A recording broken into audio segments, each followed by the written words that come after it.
Hey everyone, Crisis here. So there is a new iteration of the Batman on the block. It is only just that comparisons are being made between the two Dark Knights as to who is the better Batman, who would win in a fight. So to help answer that question, after deducing which Batman has more cerebral firepower as it were, I have recruited the aid of Key Issues Garrick to help me determine who would win between the Christian Bale version of Batman and the new Robert Pattinson version. Yeah, thanks for having me. I'm excited to take a closer look at these two Batmen to see who is truly the best brawler of the two. We're going to apply a pretty commonly used method among the power scaling and versus debating community, looking at the best feats performed by either character, whether that be speed, durability, or their attack power, and using calculations that have been made surrounding these feats, and then comparing pretty much their power level. In all reality, the higher number the joule is, the higher output that has been determined will deduce who is the stronger, who is the more durable, or who is the faster Batman. Of course, Batman is a character that carries a lot of his morality into combat. Of course, when written well, he has a no-kill rule that will not allow him to use weapons that would be considered lethal in lethal ways. If we consider that to be true for either of these characters when comparing them, then this fight is going to play out a little differently. So I will more or less leave it up to you guys if you think that these Batmen are going to be throwing their explosive weapons at each other as hard as possible or just outright going for the kill. We will not be considering the Batmobiles or the Batwing aerial vehicle showcased in The Dark Knight Rises. There will also be no outside help, so no Alfred in his earpiece giving him advice or Lucius Fox airdropping equipment into the battle. More or less, these two characters are going to have to eventually engage in a direct confrontation. I think that is the most interesting way to look at the fight rather than considering who's going to sneak around the other. To start off with, we're going to let the new guy go up to bat first, which is, of course, Robert Pattinson's version of the Batman. So I think visually his feats are more impressive than what we see from Christian Bale's Batman during the Dark Knight trilogy. It might be a little bit of bias from viewers to say that the Pattinson version would outright be more powerful. But taking a look at the actual numbers, the most impressive durability feat that the character has is when he is hit by the bomb that the Riddler straps to the district attorney's neck. After this bomb goes off, obviously, Batman is very, very close to the explosion, and doing the calculations, we come up with about 3 million joules. So that is how much energy that Batman absorbs in the blast. Of course, Batman is knocked out by this, so this wouldn't be a good indication of how much damage Batman could take, because of course, if he takes this amount of damage, he will be knocked out of the fight, and that would be, of course, a win for the other Batman.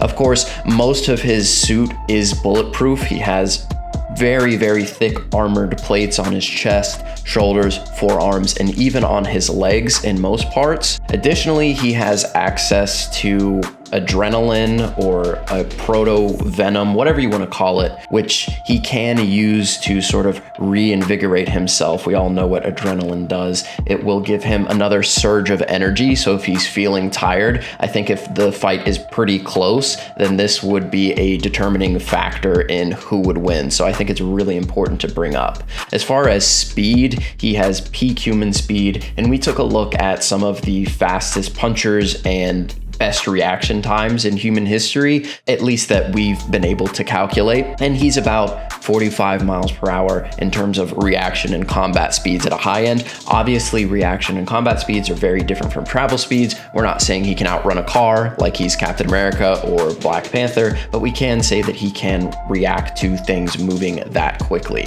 As for his equipment, he has his batarangs. They're more of like knives. He has his grapnel hook, which he uses throughout the film to shoot people in the legs, to wrap them up, etc., etc. camera. He has a taser built into his gauntlets, which he uses to take out one thug during the beginning of the film. And he also has smoke bombs, which he utilizes against the Riddler's goons at the end.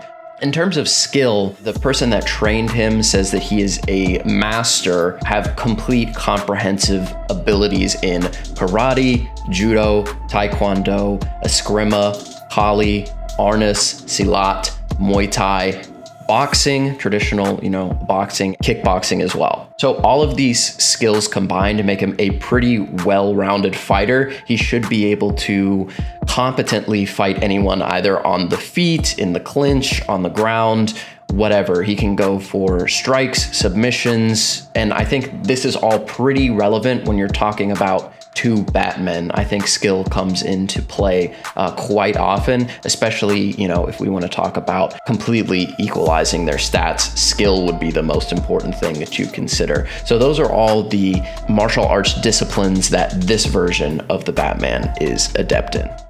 Moving on to the Dark Knight trilogy version of Batman, as far as the amount of force he can endure or output, we have the feat from The Dark Knight Rises where Bane is shown cracking and shattering portions of a concrete pillar, which would yield around 260,000 joules. And of course, we see in the movie Batman is as well hit by these punches and pretty much completely sustains them. He as well is able to ultimately put Bane down. And of course, with Newton's third, any force that you're outputting would as well be output onto whatever is committing that force. So Batman would have to be as durable as the punches that Bane is outputting here. Now, that, as far as we've been able to deduce, is pretty much the peak of Batman in the Nolan movies in terms of what we actually see in live action. Now, what might be little known to a lot of people is that there actually is a hidden fourth movie in the Christopher Nolan Batman saga, which is the Gotham Knight direct-to-video animation.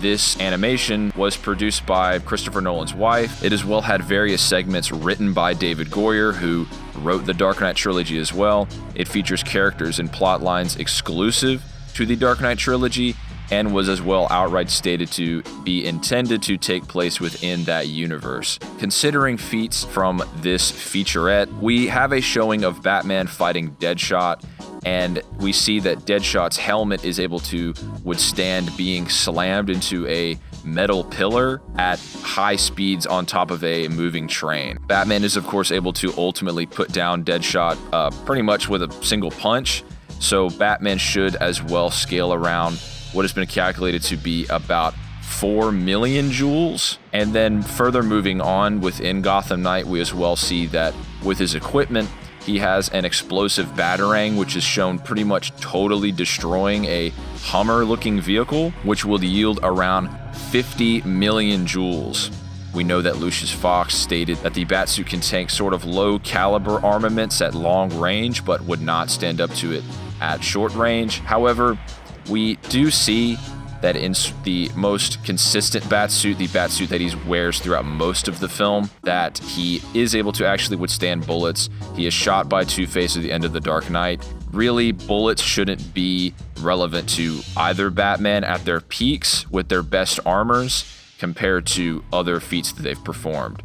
Moving on to the speed of the Dark Knight, he actually is seen dodging bullets questionably throughout his live-action appearances, but pretty concretely in Gotham Knight, he is seen moving out of the way of bullets fired by Deadshot in that same segment mentioned prior. And while a lot of people have this certain stigma that Batman has to be super close to real life, it's of course a hyper-realistic take when compared to other comic book media. From that, they like to make the claim that whenever Batman dodges something at moving at super speed, he has to be aim dodging, which is essentially looking at the potential shooter and anticipating where they're going to fire, and then moving out of the way of that trajectory before they fire the bullet or laser or projectile.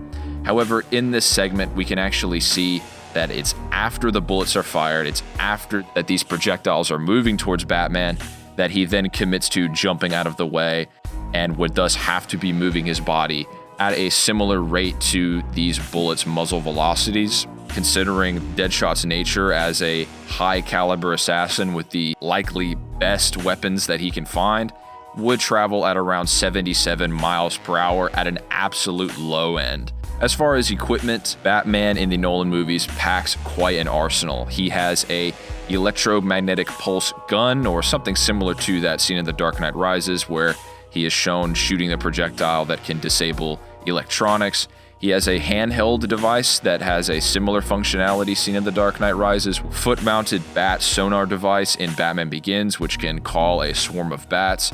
He has batarangs, he has knockout darts, which near instantly incapacitate anybody hit by one of them. He has a grapple gun. He has explosive gel, as well as an explosive gel gun, which can be set to a timer, smoke bombs, and just genuine bombs, just normal explosives. It's been stated in guidebooks that this Batman is a master of 12 martial arts. He should just have the highest possible utility with these fighting disciplines. Now, with all of the qualities and feats of the two Batman presented, I think it's time that we can make an apt comparison between the two.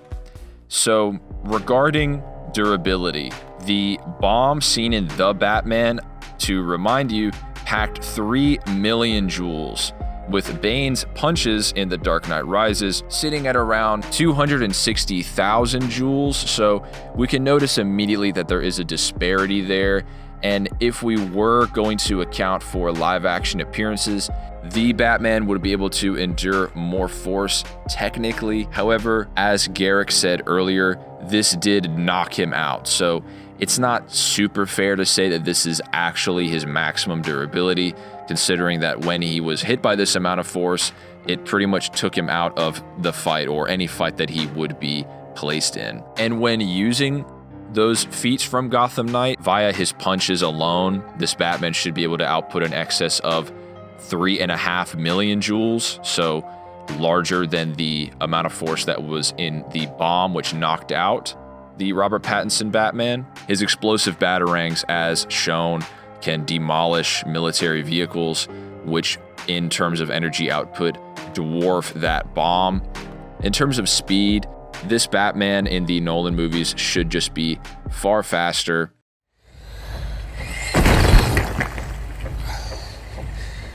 Not bad at all. So in terms of taking these two characters at face value, i.e. who has the bigger numbers, I think it's pretty clear that Batman from the Dark Knight trilogy is the superior combatant.